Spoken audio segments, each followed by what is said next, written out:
Hello, everybody, and welcome to Nashville Demystified. I am your host, Alex Steed. Nashville Demystified is a show in which I get to know my home better by talking with the folks who live, work, agitate, and make art here.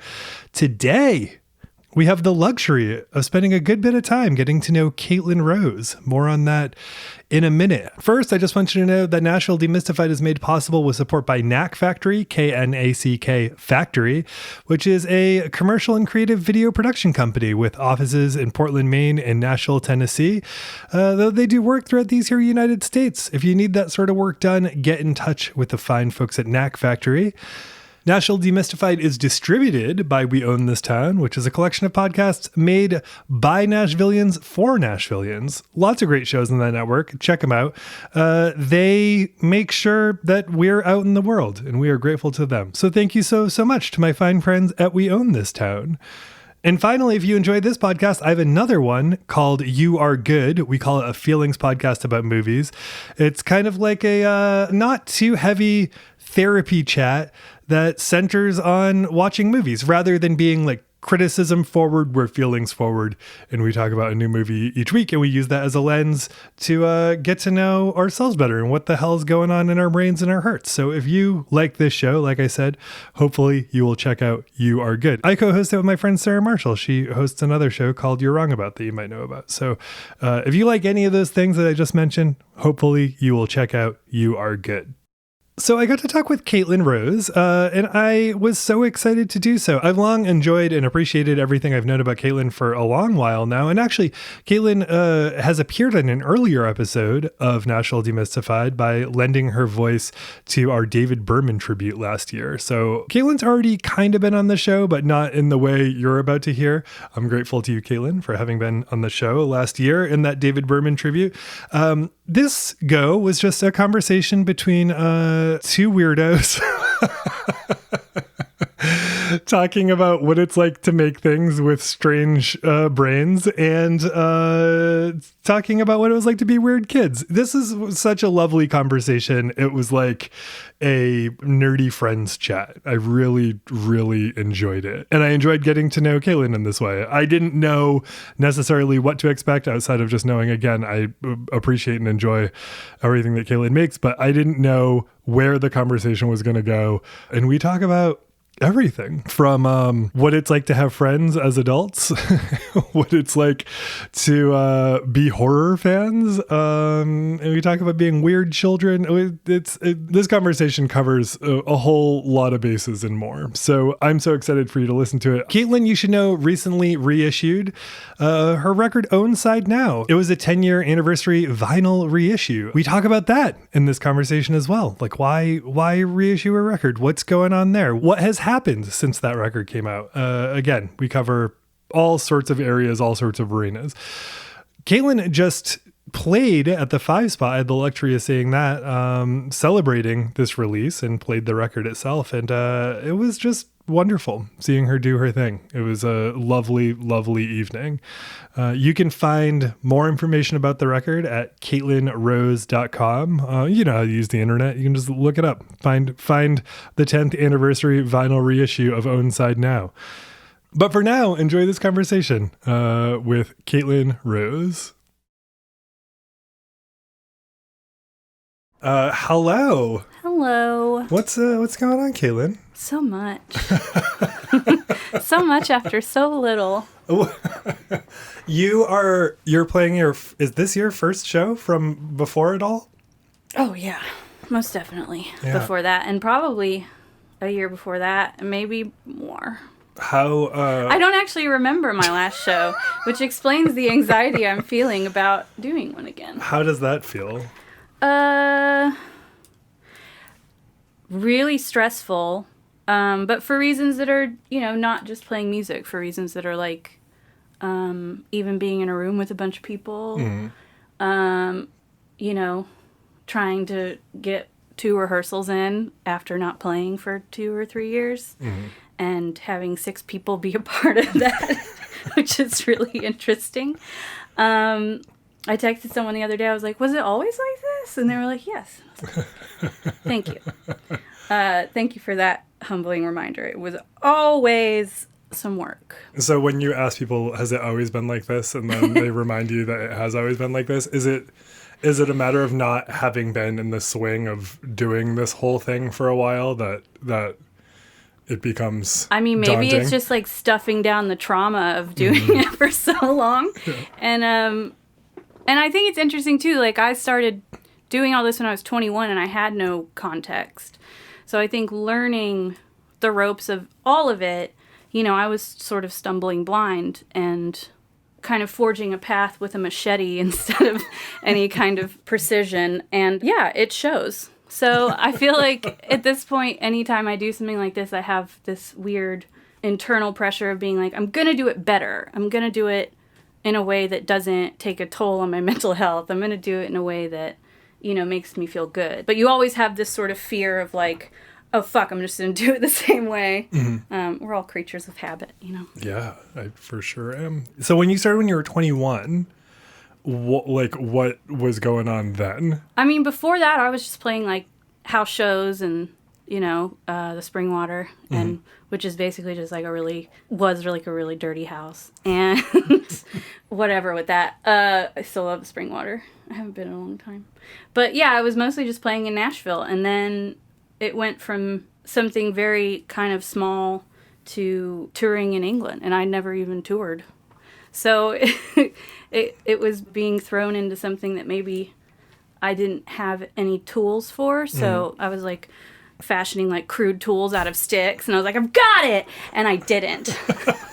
But somehow it really did work for a minute. And then, those realizations of like, oh, now I have to like figure stuff out. This is hard. Do you remember what it was like to realize more people were listening to you than the people who were showing up at the house shows, and what that felt like?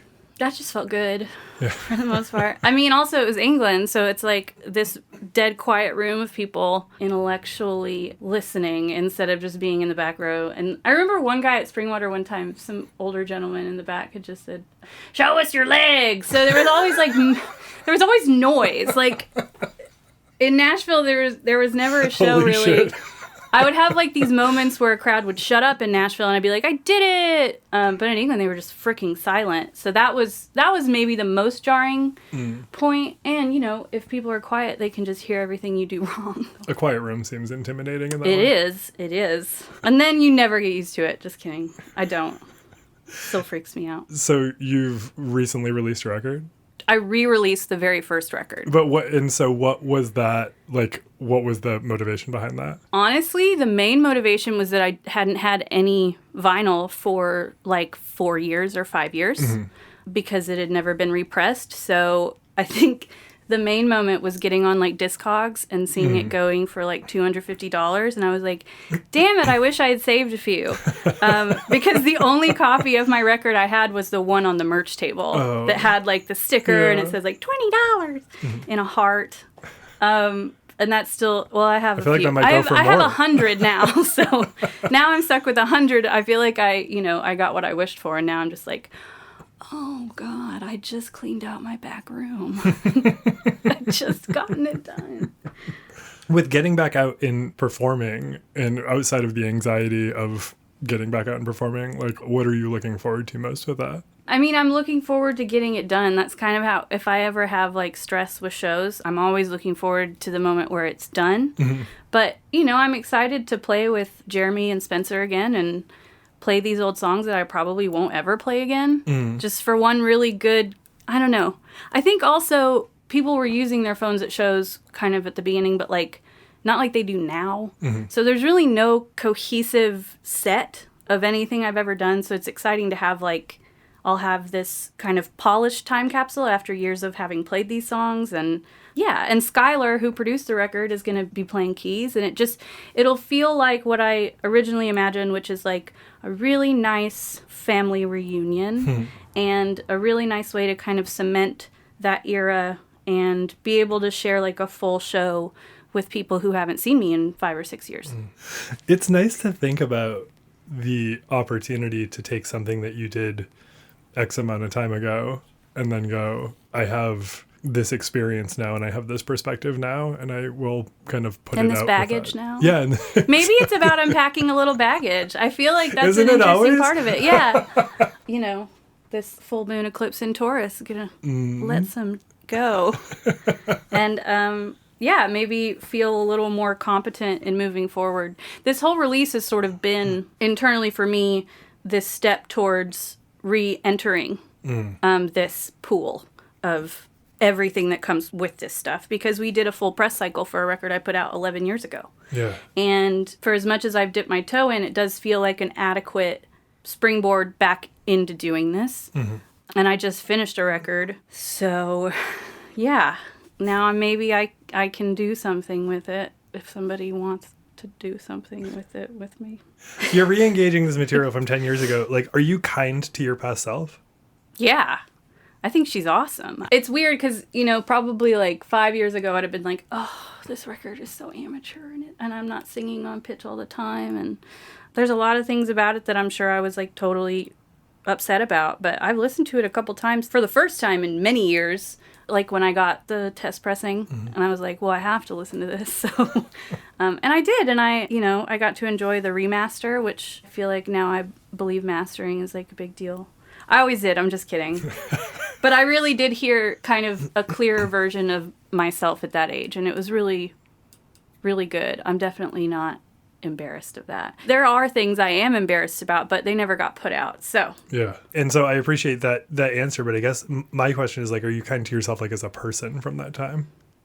Yeah, we've all done our trauma work. Like, we're all. Ideally. We're all acknowledging, that we're just humans who maybe didn't have all the tools they needed. But I think I worked really hard. I just don't think I knew what I was working at. And it's an era that just never stopped. And then when it did finally stop, it was like, that's the moment where you have to really just like see everything for what it is. And, figure out what you did wrong, figure out maybe who you were surrounding with that was not helping that situation and things like that.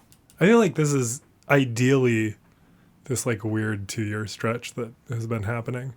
Mine's been a weird 7-year stretch. In fact, like when COVID hit and everybody was like, oh, my dreams are crushed. And I was like, oh my God, my dreams have been crushed for so long. Like, why is that? Well, maybe not 7 years. Pretty close. I mean, when did Standing came out? 2013. That's just when the wheels started coming off at a certain point, probably around 2014. And for so many reasons. And it goes beyond that. Then there were literally 5 years of just, oh my God, like nothing works. And so at some point I just dipped out. And yeah, I don't know. I feel more equipped now. I feel a little more equipped. I feel 34. And, and that's not great, but it's also great because I'm not an idiot 25-year-old anymore. Yeah, I'd take 34 over 25. I wouldn't, but I actually I think a lot. I'm like, oh, this moment and this moment and this moment and this moment and this moment. I could have definitely changed the course of my entire life. But what are you going to do? I don't know. Time does not seem to reverse when you need it to or it want doesn't. it to. So. It doesn't. I mean, I relate to that in a pretty substantial way. Like, I feel like 2013, 2014 to right before the pandemic and then the pandemic were a fucking weird stretch of time. Yeah. A super weird stretch. Maybe just like my entire late 20s, early 30s were just sort of... And it's so funny because Adele is kind of pushing this narrative of this new record being her Saturn return. I was like, she's 33. It's over. Like, your Saturn return was literally 4 years ago. But then the other day I was thinking about it, and this record that I just finished started at that point in my life when things sort of just fall apart. And you're like, oh, God. Yeah. Everything I've done up to now is wrong. Yeah. So it makes sense to me now. Like, I read that Adele thing, and I was like, ooh, it's pushing it.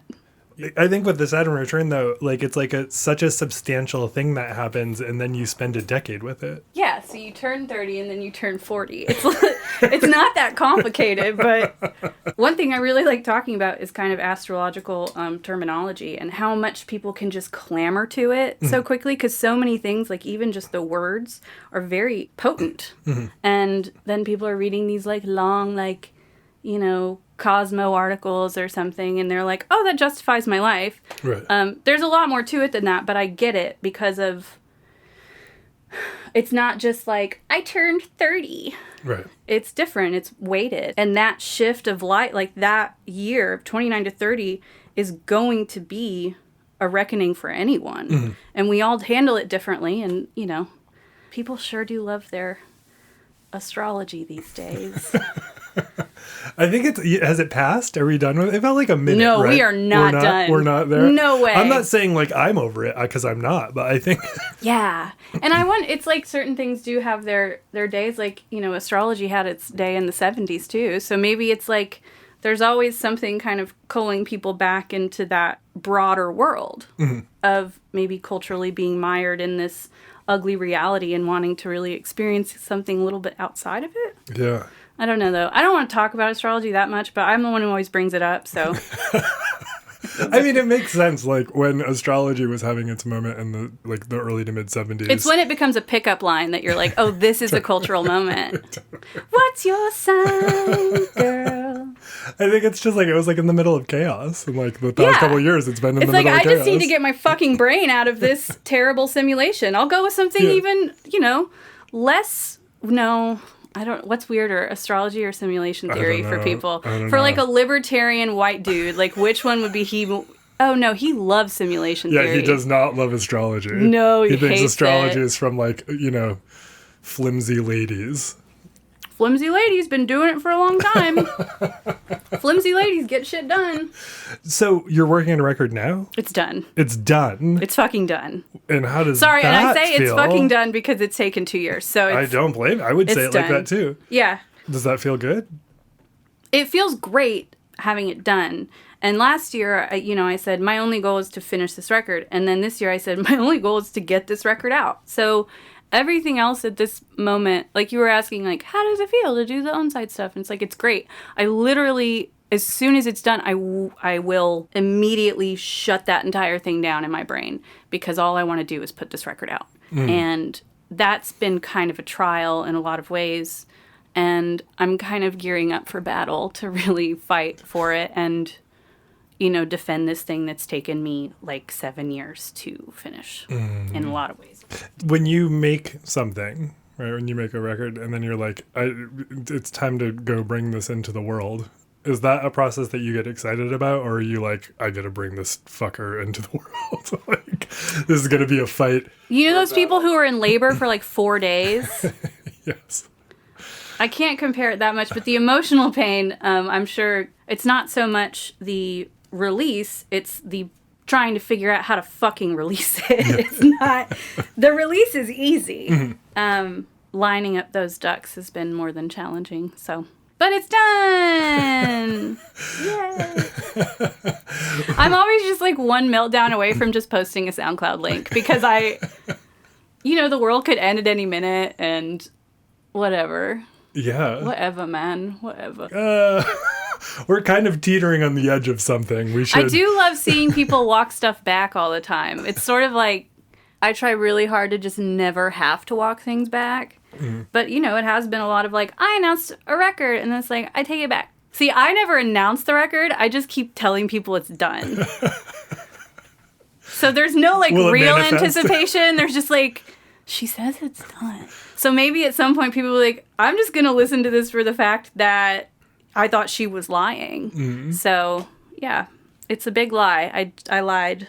How has being a person who makes music in the city changed since you started doing it? I don't know. It used to be a lot easier. And kind of more natural. But I don't know. Somebody who just moved here from fucking LA might be like, this is the greatest place to make music in the world. And that's awesome. But for people who grew up here, I think it's gotten a little confusing, at least for me. I grew up in and around Portland, Maine, right? And like there was in my mid-20s when I was like making art and putting together shows and like doing all sorts of stuff, like I knew exactly how to do it, right? Like I knew exactly how to do it. And Same. then I had since been back and I would not be able to tell you how to do it at all. And part of that has to do with who I am now and what I'm doing now and all that. But part of it also is just like, I don't recognize anyone here. Anyone here. I don't recognize the infrastructure. Yeah. I don't even know where I would go to. Like, I don't know. It's just not.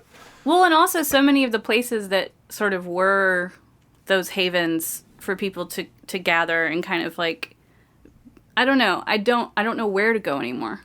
I feel like, yeah, those places must still exist, but they've sort of passed on to the next. So it feels like, my elderly moment. So it's fine. I think a lot of money came into this town, in the past few years, and I think that's kind of changed things. And maybe it's also just like, I don't feel like busting my ass to be around in the scene and like go to shows because I'm sick of shows. Yeah. Well, I also I was saying... I'm not sick of shows. I'm just like, I don't want to go socialize with lots of people when I could just be home watching Korean horror movies. Of course. So... Yeah, I was saying, that's what I was noticing to be a difference when I was talking with someone about this the other day, is that also around that time that I was describing, my time budget was infinite. My ability to stretch $20 over the course of 5 to 6 days was much higher. My alcohol tolerance was so high. Exactly. It was so high. I was a bottomless upper drug pit. Like, there's just, I could just do stuff forever. It's so funny. And then 28 to 30 happened and it really slowed me the fuck down. I like my entire 20s were spent like drinking at the 5 spot or drinking at this bar or drinking at this bar. And I remember like leaving and being like, oh, like, where do I go now? And so I sort of settled into, I'm a West Side girl. And I literally moved down the street from my father's house. So, maybe there was something in me that's just like, you need to go home for a while. And to be honest, like, I don't think I saw my family more than so many times a year for like 2 or 3 years. And it was sort of like I'd become very distant and foreign to them. And they're all in the same city that I live in. So, yeah, I think my tolerance even for just, like, not being in my family unit got really important to me. Yeah. So... Yeah, I'm curious. It's like your other life, Like, all of your associations are with people at shows or with people in bars or with people... And it's just not healthy. Yeah, I mean, that was extraordinarily important to me for a super long time. And then when it went away, I was like... Cool. Yeah. Cool, like, whatever, man. We're still friends on Facebook. Like, it's fine. I see your cat. We're all getting fat and old. Now you all somehow have 10-year-olds. Yeah. Like, I don't know anybody with a 10-year-old yet, but it's coming up. I'm a couple years older than you, and I'm at a point where it's like I'm watching some kids like go into like junior. Like I blinked my eyes. We were at shows like watching whatever, like of Montreal in rooms of 100 people with each other, and then now they have like kids going to high school. I love that I got an invite. One of my friends threw a kind of like a Halloween party, but it was in the park for everyone with kids. And I got invited, like my sister has 2 kids and, they're friends, so like I kind of went. I was invited. I didn't crash the children's party.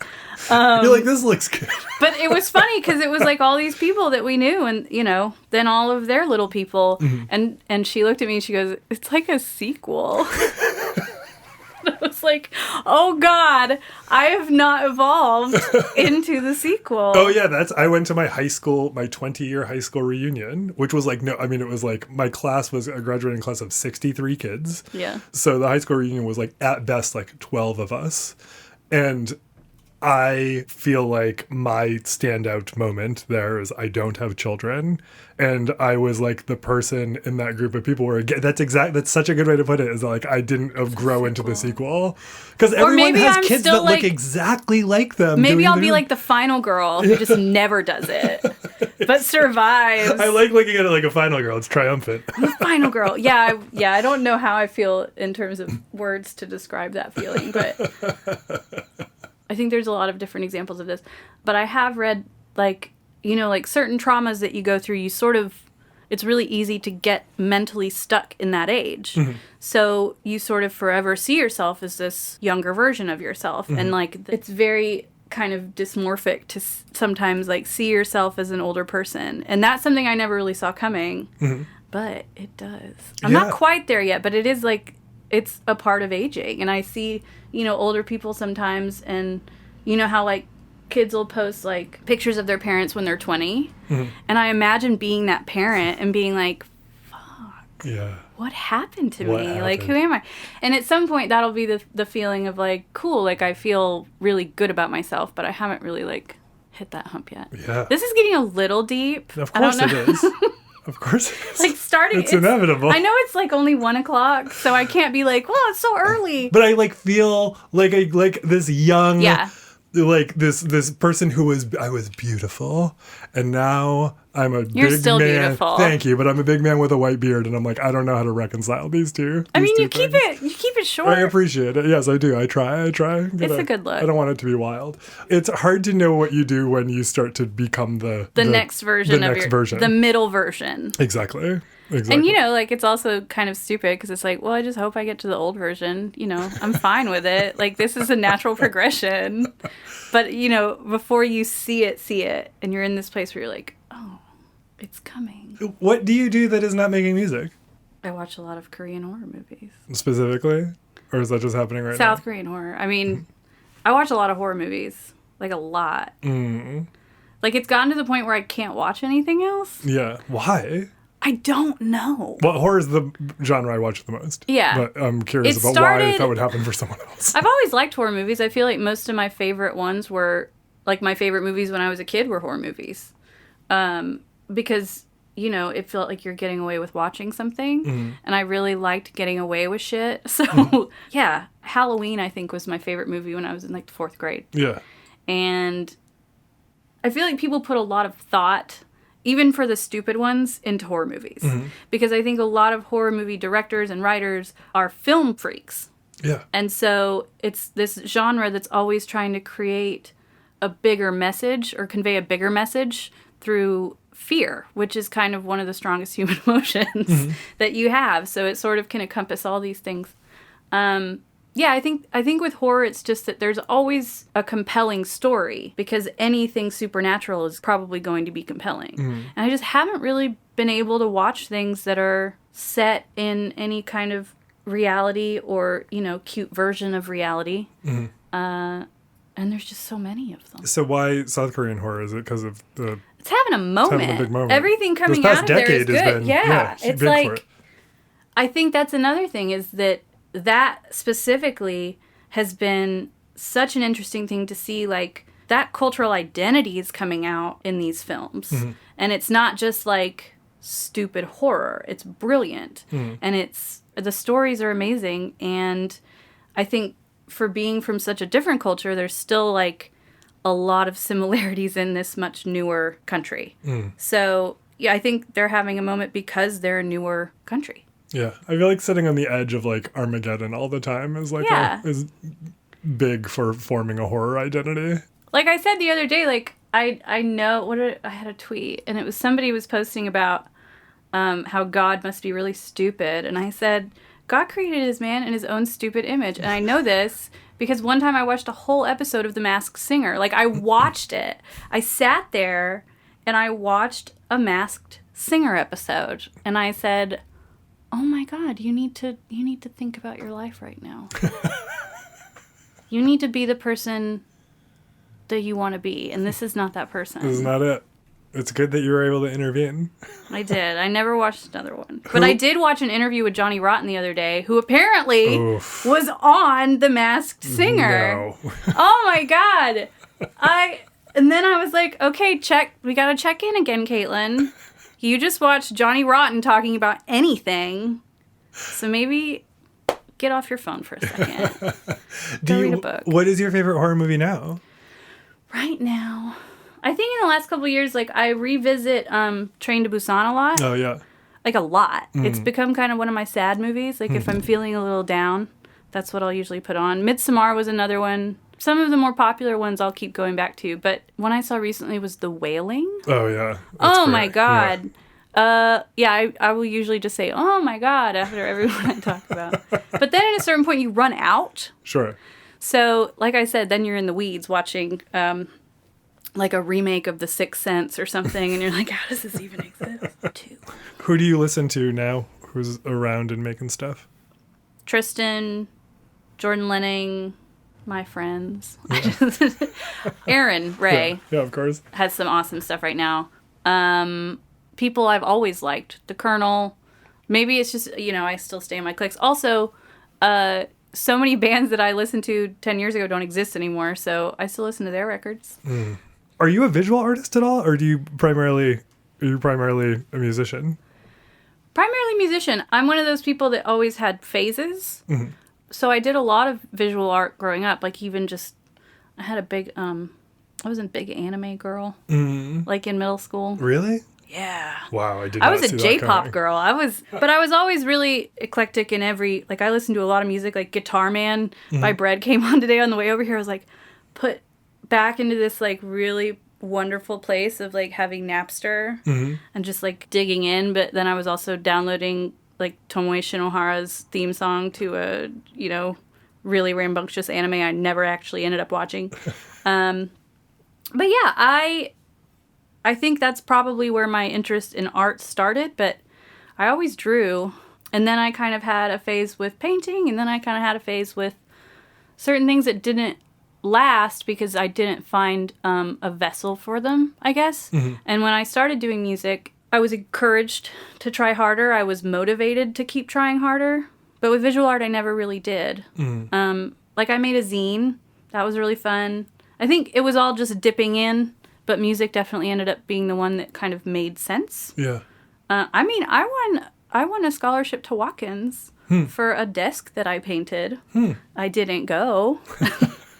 A scholarship was won, though. It was. It wasn't a big one. It was like it was a mediocre scholarship. But yeah, I wonder what would have happened if I'd have gone to art school. And it's funny because like film is more of an interest to me at this point than music. Mm-hmm. But I don't work in the medium at all. So yeah. Do you said earlier, I think relating to horror, that it was like watching something you weren't supposed to be watching, and that's the first time I saw To Die For when I was 9. Oh, that's definitely wasn't supposed to watch that one. Certainly not. It's a classic. Gus Van Sant for kids. It's great. I feel like it's sort of like Kids Bop, but there should be like totally. Gus Van Sant for kids. Can I make that my profile header? You absolutely should. Right now it's oh God. My Own Private Idaho is huge for me young. Like that one I've never seen. Oh, Huge for Me Young. Yeah. Huge for Me Young. Huge for Me Young. It's another good profile header. Were you trouble as a kid? Like, were you a handful? No, you weren't. You were into J-pop, so yeah. No, but I don't know if I was trouble. I got in trouble a lot. I had a lot of just differences. Like I wasn't an easy kid to get along with. Yeah. It doesn't mean I was difficult, but certain things I did drove certain authoritarian figures crazy. Mm-hmm. And I think they were all related to like ADHD or OCD and things that I couldn't really control. Mm-hmm. But yeah, I remember getting in a lot of trouble for things that were very arbitrary. Yeah. And like my mother showing up at school to take me home to change clothes and screaming at a principal because she's like, I have a fucking job. And she literally is wearing a longer skirt than anyone here. She just happened to have made it. And one time I made a bondage Barbie and brought it into the lunchroom. I think I was just weird and certain people really disliked it. So as far as like getting into trouble, no, I wasn't like, dropping acid in the middle school parking lot or anything like that. I was just friends with those people.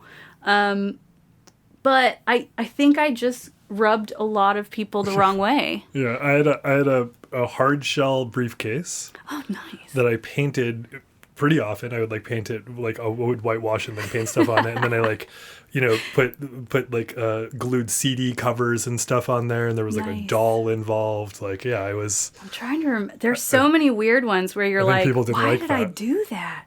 I made like a collage in an art class one time and I cut out the instructions for tampon application and I put it on there. And I remember getting in, like, not trouble with the teacher. The teacher backed me up, but, like, everybody in the class was just so upset. Oh, yeah, totally. With me. And it's all those moments where I realized, like, wow, you can really bother people. Yeah. My first... That's so... Not intentionally. Like, I never wanted to bother anybody. It's so fun. That specific example is so right on because my first zine, which was called No, which is just absolutely telling. Love it. The illustration was of just a simple, like almost like a simple line outline of a person that was photocopied from an enema box, and it was the person sitting in the position you should be in when you insert the enema. Wow, we would have been great friends. Yeah, I think so, absolutely. And it was like, it didn't say what it was, but it was just like that position, and I was like, this is obviously... Yeah, I didn't write like tampon above it. I was like, this is obviously what should be here. Like, this just makes sense. It was sort of, I mean, I think it's just like, you're not trying to shock anybody. You're just sort of, especially with visual art, you're like, you know, trying to be a big girl in a big world or something. And I don't know. I don't even know what my motivation was for a lot of the things that bought, like the bondage Barbie. I don't know. Yeah. Like an interest in adult things, but I wasn't quite, I don't know. I know exactly what you mean. And they took her and they put her at the front of the lunchroom. And they put her on the table at the front of the lunchroom, and everybody had to walk past it, and I had to own it. God, you know what? Holy shit! I just had a breakthrough. What is it? Okay, and tell me if you feel like this. What if we created these situations for ourselves to have to own up to it, to put ourselves into a public discourse of something in a place where there really is no public discourse. Yeah. Because I hate owning up to things. Well, I'm terrible at it. So this is a similar parallel realization, is that I started making zines because if there were a transaction, I would then know how to engage you, right? So like at 14, 15, I couldn't just walk up to you and go like, let's be friends. Oh, yeah. But if I was like, here you go, I made this. And you were like, cool, we had something. Thank you. Totally. So there was like some legitimizing factor. So I think that that's a thing that you're similarly speaking to. Well, and even in making music, it's putting yourself in a place where if you were just at a show, you would just be at a show. Right. And all of these people that you admire in this scene, you're like, well, I guess all I can do is tell them I like them. Yeah. How boring is that? Yeah, totally. And then, you know, you slink off into the background. And I think it's sort of like, yeah, a lot of the songs I wrote too, like similarly to sort of these weird habit of making people uncomfortable, but not acknowledging it until after. I wrote uncomfortable songs about people. And then I got up on a stage and I played them. So, yeah, it was definitely about finding not even a place of power, just like agency. Yes, a sense of agency. Like, I spent a lot of my life feeling very invisible and kind of resenting it, but then not being able to kind of find my own way of avoiding it. And I think that stage of like 12 to 13 is when you're like, no. I was like, I'm going to find my little piece of land and I'm going to claim it. And that is being the person that makes people feel weird, but a lot of other people like it. Well, so how did you get from that point to playing music? Like, was it a thing that you were cultivating already, or were you like, this is a way that I can engage in some way? Like, I was definitely going to shows before I was writing songs. I was definitely, kind of stumbling around in being in a scene and knowing a lot of people, but really not having anything to offer outside of like being 15. So, yeah, and then somebody screwed my heart up, and I just went for it. Yeah. But yeah, I actually, like, calling back to the awkward songs about people, I definitely started that probably around 16. And I remember my first show was, like, a house party for one of my friends, and I'd never even played in front of people, but, like, one of my, local fascination people drove out to like Thompson Station to see me play my first set. And I was like, oh, okay, well, that's encouraging. Right. I guess I'll do it again. Yeah. And then finding those few people in a music scene that also championed you a little bit and kind of creating a safe space for you to just be your weird ass self. Yeah, that's probably where it was. When making those songs were sort of directed in one way or another, were they things that you would say to the people otherwise, or was that the only way that was doing? No. I mean, one of the songs that, all my friends loved and knew was called Speed Confessional, and it's literally about riding past somebody's house on your bicycle because they have a girlfriend. And later, he ended up being my boyfriend, so I guess it wasn't too creepy.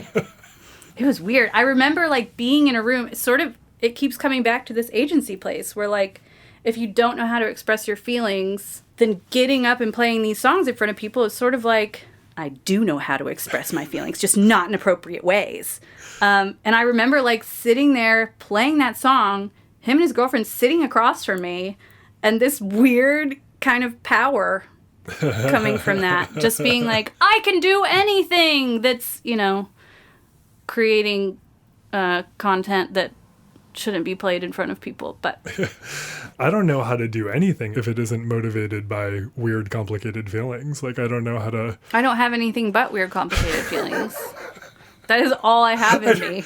I only know how to make stuff that I obsess over in one way or another. And then if something good comes out of it, I'm so excited. I was going to say, that's another, like, you know, growing up and having people frustrated with me because I couldn't focus. And I'm like, well, ADHD, like, you can only focus on the things you care about, and that's it. And no one quizzed me on the things I was focused on. Yeah. I was Nobody absolutely... cared.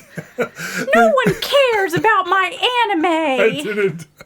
I didn't, I was so focused, just not on any of the things I was asked to focus on. Yeah, I definitely think that's kind of why music became the one that stuck, because I could focus on it. Mm-hmm. There were rules, but they were rules that I really enjoyed, and they were rules that I followed. So I could figure out songwriting more than I could figure out painting, more than I could figure out poetry. I still can't write poetry. I read a shit ton of poetry. I can't write one. Yeah. It's a very different thing. So anytime somebody, my biggest pet peeve, and I remember there was like a character on Nashville that did it too, where it's like, you know, songs are just poetry set to music. That is the biggest lie.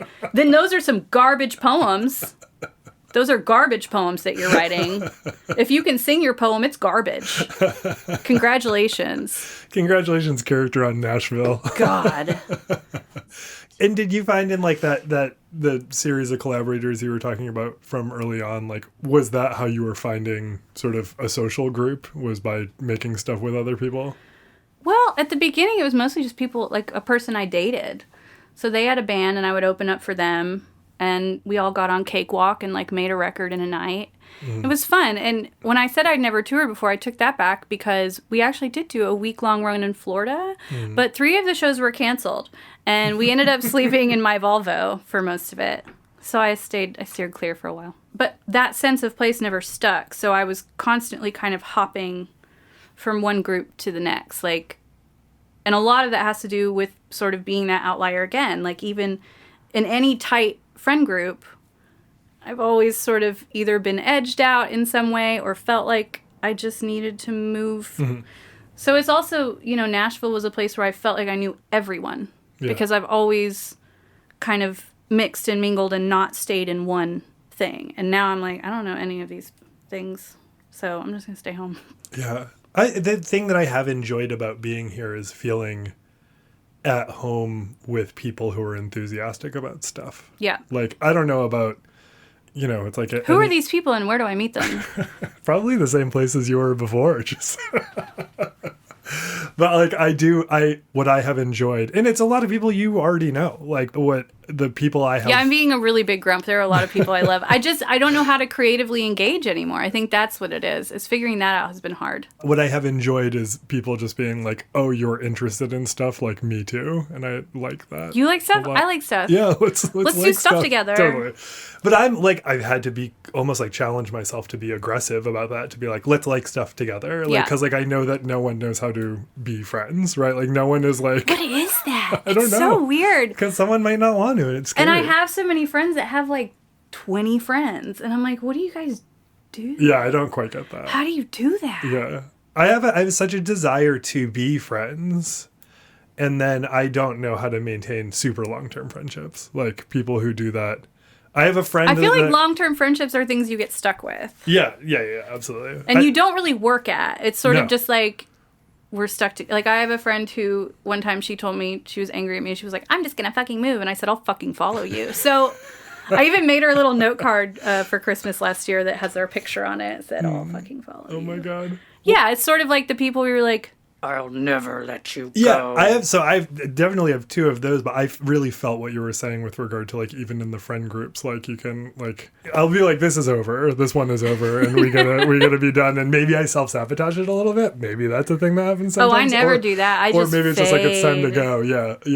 I'm a very natural ghoster, and I think a lot of that comes from being a person who is maybe overly sensitive about rejection. So I just kind of slink away. I'm moving away from the microphone. Yeah. Like I always had this weird habit of like if I was dating someone who I like not even didn't like, just kind of had this moment of like, I just don't know if we're a good fit. And I would try and maybe insinuate setting them up with other friends. Not like, but like I remember I was in a bar with somebody one time and I was like, God, you love Steely Dan and he loves Steely Dan. And I just feel like y'all would have so much more fun together. And I was like, I need to stop drinking now. I'm going to go home. Because she was like, this is the weirdest thing that's ever, I need to go. Oh my God. I don't know. Just like sort of, I always loved matching people. Mm-hmm. Even like just friends. Yeah. And then they're still friends. And I'm like, cool. Like, you guys look great. You're doing it. You're doing it. You're going out. Everything's great. Yeah. I don't know. I don't fully still know how to be a human. Relationships are a lot of responsibility. I need to keep it small. Mm-hmm. It's like a pet. Like I have a pet. I have a cat who hates me, but she's not needy. Yeah. So I'm like, this works. There's a lot of lessons in there. She's big too. She's a big, beautiful, tough girl. I love her. But yeah, she's not one of those cats that like, she can't jump on anything. So she can't like knock stuff off tables. And I realized like, I don't think it's just because she's huge. I think she honestly learned very young that if she did certain things, like I would no longer love her. So she wouldn't have a place here. She's worried about being booted. She is hateful, but she is not stupid. And that works for me. Her name is Clara. Did you come from a codependent background? Background? Do you mean actively codependent? Because I have a number of those relationships in my history. Is this because I haven't been to therapy in like a year? Is this what's going on? I'm not unloading. Well, my other show is active therapy, so this one is nobody else wants to talk about this with me. Yeah. Actively codependent, working on it. I didn't know any of that shit until, again, I don't mean to bring this up so many times, but until I got out of a long-term serious relationship.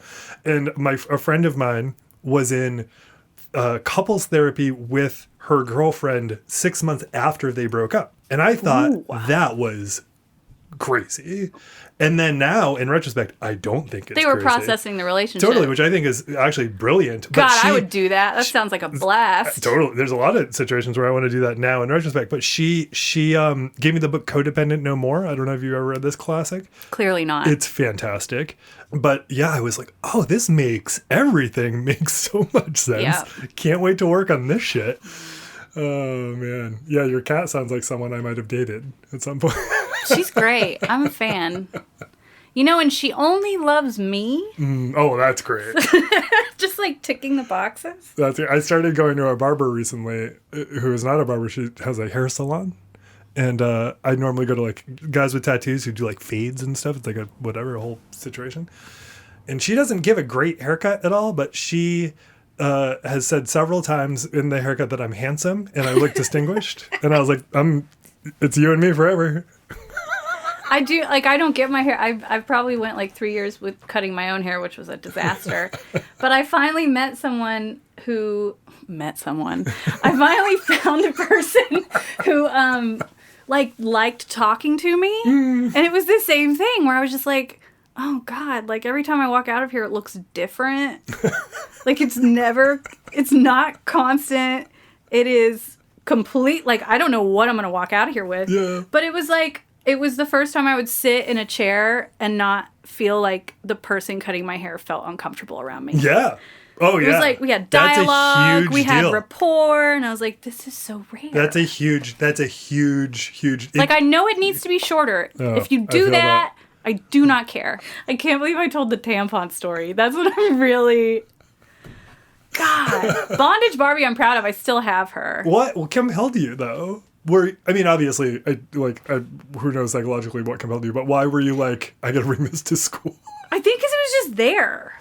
I think it's like my identity. I'm freshly a woman, and I'm just going to put this on here with all this other shit, and I don't even care. Like, I don't know. It's because it was there. It was also, like, I know it was zine making, like, cutting stuff up, and it's like whatever I could cut up. Social media didn't exist yet when you were in high school. Like, Friendster might have most just of it. happened. Like, Friendster just happened.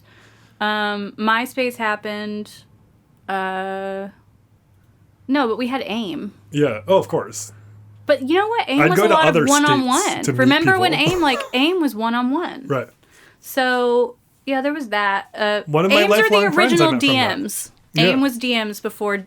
It's sort of like we didn't have DMs for a long DM time was just after the that. social media. Yeah. And the Japanese animation chat room on AOL. Actually, that was most of my friends when I was like 13. Was that fine for the most part? Yeah. Yeah. Like, nothing weird ever happened. I don't believe I ended it. up having friends for like... I definitely am not friends with anyone from my Japanese animation chat room anymore. But, there's a couple people I like went to conventions with a couple times and was friends with for a long time. But I just texted a message board friend for when I was 14. Aww. Still around and doing it somehow. Still message boarding? No, that's all. That's all gone. The message board is gone. That's all gone. It's good that your friendship didn't end when the message board did. Yeah, we're all. I feel like you friends. actually are way better at being friends with people than you've said. I'm good at being in touch. I don't know if I'm good at Same. being available. I'm good at like checking in. Yes. Or if somebody texts me and they're like, everything is terrible. I'm Totally. like, let's talk through it. I have no middle ground. I am exactly as available as you just described. And I'm not just like, I have a very difficult time being like, you got a new car, what's that like? Like, I don't know. I don't know. Oh my God. Your kid I at a can't. recital, like, what was it cool? That's like, I don't know awesome. I am bad at being generally available. Were they good or was it terrible? Like, that's my Are you problem too. proud? Is I'll ask Be like the honest. weird question and someone's like, have you ever done this before? Like, going to funerals has always been like really weird. But like, I feel like I can do that. Yeah. That's like, nobody gets to have any bullshit at a funeral. No. They do, but they're not supposed to. Do you have compulsion issues? I'm starting to realize that that's maybe what it is. Yeah, you're creating like an order out of symbols and stuff. Yeah. And I'm sure that has a lot to do with how astrology kind of became a big interest to me. But yeah, kind of like repeated patterns and things like that have always been how my focus would happen. I think that's why songwriting is so fun. And when it's not, I'm just fucked off with it. I'm not even going to think about it. Yeah, I could see that from a songwriting perspective. And there's That's a good way to order. use your compulsion. But I am the most annoying co-write in the world. So... Because you keep going at it, or why? Because I'll keep going at it until it's perfect. But also, like, the way, like, the structures, like, I'm very specific about.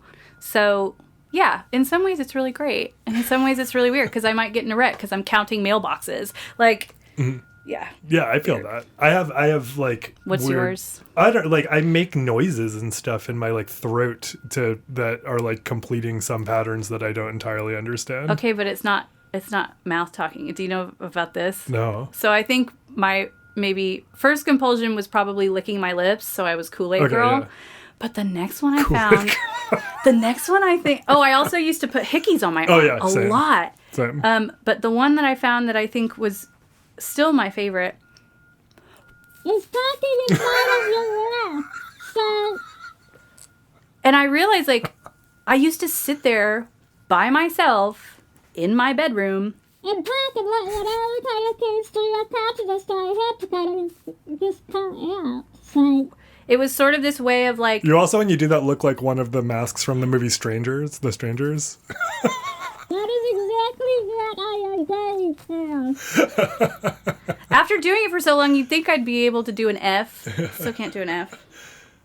But yeah, that was a weird one. Yeah. No wonder people didn't want to talk to me. Yeah, I'm not saying that. Yes, that made sense, but like, I feel like a lot of people I knew just knew how to get along in a way where all of my natural impulses. Did you grow up mostly it. around adults? I think that's For that's sure. what it is. That is the core issue. Is that I did not grow up socializing really with children. Same. Like, I had like one friend whose parents were friends with my parents, and then always more than like 10 people at my parents' house. Yeah. So, God, that's what it is. Yeah. And my brother's 10 years older. All of his friends were older. All of my siblings are significantly older. Like, out of the house older by the time that I was, up and about. My sister doesn't act as weird, but I think she is probably as weird. She's 2 years younger. Mm. But yeah, just lots of adults. Lots of adult conversations. I think it just, maybe that's what it is. And then they throw you in school and they're like, have fun with this. Totally. Figure it out. I do remember making those few friends, like, who had that similar background, too. Like, moving here, like, everyone was music industry. Yeah. So it was like, because we were in Amarillo, Texas, before. And when we moved here, a lot of our family friends ended up being in music, too. And those households are very similar. Yeah. So, like, anyone who grew up in a music family probably grew up mostly around adults. Yeah. So you click. Like a lot of adults. Like so many. The house is full of adults. Like adults that you're like, we don't really know them, but they're here. One of them moved into our basement. It's cool. Yeah. Yeah. Anytime He's I go just there. I did. So my parents weren't like that, but like that was who. It was like largely adult oriented socializing and stuff. And like now, my wife Carolyn, she comes from a musical family, and her parents are musicians, and I'm just always kind of just taken aback, like when you go to the house it's full of people, and they're not even necessarily engaged in what's happening. They're just like they're just using there. the studio or like playing. They're just around. There's just always adults around. And I remember our Thanksgivings turned into like industry Thanksgivings, and it wasn't like. So I never learned how to like sit around the table and pray or pray. I never learned that either. But yeah, it's an interesting thing to like sort of be bombarded with all of these adult personalities from such a young age. Mm-hmm. And so, yeah, like you're walking into kindergarten with this different set of skills and knowledge and social ability. Right. And so you just sit there and you don't say anything. Yeah. And then you freak out when you hit puberty. Yeah, absolutely. Absolutely. Yeah, totally. I didn't know what to socialize about at 5. I just knew how to like impress adults. I remember That's exactly what it is. I'd been impressing adults since I was like 1. And then all of a sudden I'm like, these kids don't think I'm funny?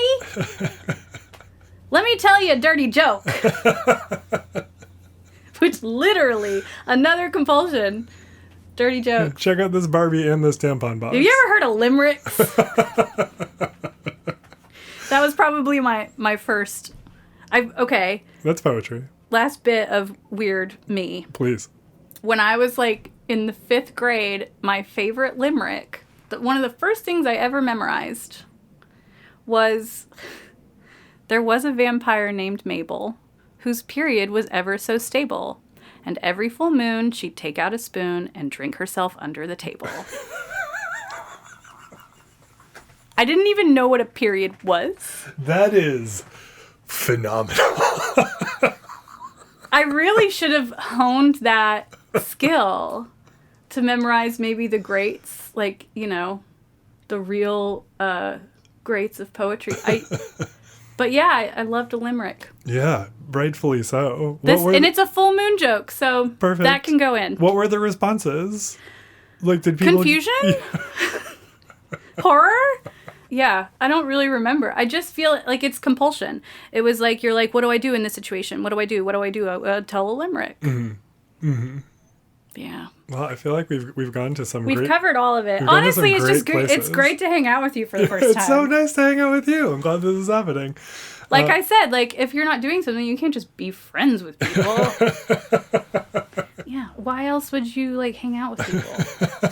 What is the point? And that's like self-loathing, right? Like to some degree, it's like I don't like myself enough to just be a person. Well, I don't like myself enough to think that you would have any interest in in hanging out. Well, but also if you're one of those people that like can't tell a story with everyone in the room starting to look at you like, oh God, when is it gonna end? Or you're just imagining it, but it's definitely there. Oh my God. Yeah, I feel that. Well, thanks for doing this. Thanks for having me. Good to hang. Yeah, it's awesome.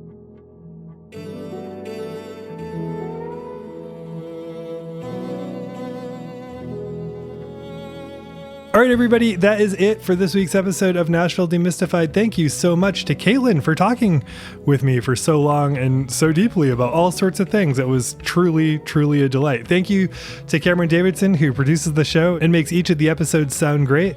Thank you for listening to the show. I really appreciate it. I think that's it for now. Join us next time for a conversation with Joshua Black Wilkins. All right. Thanks for being cool and listening to Nashville Demystified. It means a lot.